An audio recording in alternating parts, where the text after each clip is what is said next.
ഒരു നല്ലൊരു തണുത്ത രാത്രി, ഒരു 50 കിലോമീറ്റർ ചുറ്റളവിൽ ഞങ്ങളുടെ ഒരു ക്ലിനിക്ക് മാത്രമേ ഉള്ളൂ. അപ്പോൾ അന്ന് രാത്രി എനിക്കൊരു കോള് വന്നു, ഇത്രയും കിലോമീറ്റർ ദൂരെ ഒരു പേഷ്യൻ്റ് ഉണ്ട്, അത് പ്രസവവേദന കൊണ്ട് ബുദ്ധിമുട്ടാണ്.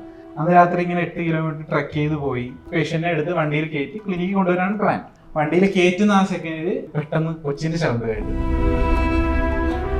ഞാൻ ചെന്ന് നോക്കാൻ നേരത്ത് അമ്മ ഡെലിവറായി വണ്ടിയുടെ ബാക്കിൽ കിടക്കുക.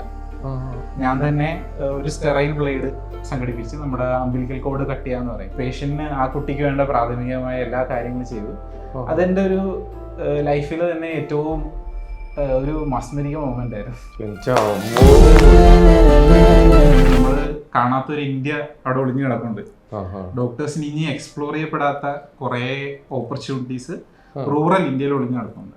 അതൊക്കെ ഒന്ന് പ്രൊമോട്ട് ചെയ്യാനും കൂടെയാണ് എൻ്റെ ഒരു മിഷൻ എന്ന് എനിക്ക് ലൈഫിൽ തോന്നുന്നത്. എൻ്റെ അപ്പൻ ഫിഷർമാനാണ്, ഞാനൊരു മത്സ്യത്തൊഴിലാളിയുടെ മോനാണ്. എൻ്റെ നാട്ടിലുള്ള ഒന്നെങ്കിൽ ഒരു ഭാഗം യൂത്ത് നേരെ കടപ്പുറത്തേക്ക് പോവുകയാണ് ചെയ്യുന്നത്, അല്ലെന്നുണ്ടെങ്കിൽ നമ്മുടെ ടൈൽസിൻ്റെ വർക്ക് അല്ലെങ്കിൽ ആശാരിപ്പണി മേസ്തിരി അങ്ങനെ പോവുകയാണ് ചെയ്യുന്നത്. അപ്പോൾ അതുകൊണ്ട് ഇനി വിദ്യാഭ്യാസപരമായിട്ട് മുന്നോട്ട് പോയിട്ട് ഒന്ന് കുടുംബത്തെ രക്ഷപ്പെടുത്താമെന്ന് വിചാരിച്ചു കഴിഞ്ഞാൽ അത് നടപ്പുള്ള കാര്യമൊന്നും അല്ല എന്നുള്ളൊരു തോട്ട് അവരിൽ ഉണ്ടാവും. ഞാൻ ചെന്ന സ്ഥാപനത്തിലെ സാറിൻ്റെ വർത്തമാനമാണ് ആക്ച്വലി MBBS ഒരാഗ്രഹമാക്കി.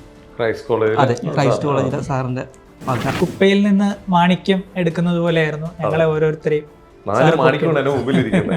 നേരത്തെ ഒരു വാക്ക് പറഞ്ഞിരുന്നു, എളുപ്പത്തിൽ ഡോക്ടറാകാവുന്നത്. അങ്ങനെ എളുപ്പത്തിൽ നമുക്ക് ഡോക്ടറാകാൻ പറ്റില്ല, പക്ഷെ ഡോക്ടർ ആകാം. നമ്മൾ ആഗ്രഹിക്കുന്നത് എന്താണോ അത് നമുക്ക് ആകാൻ പറ്റും.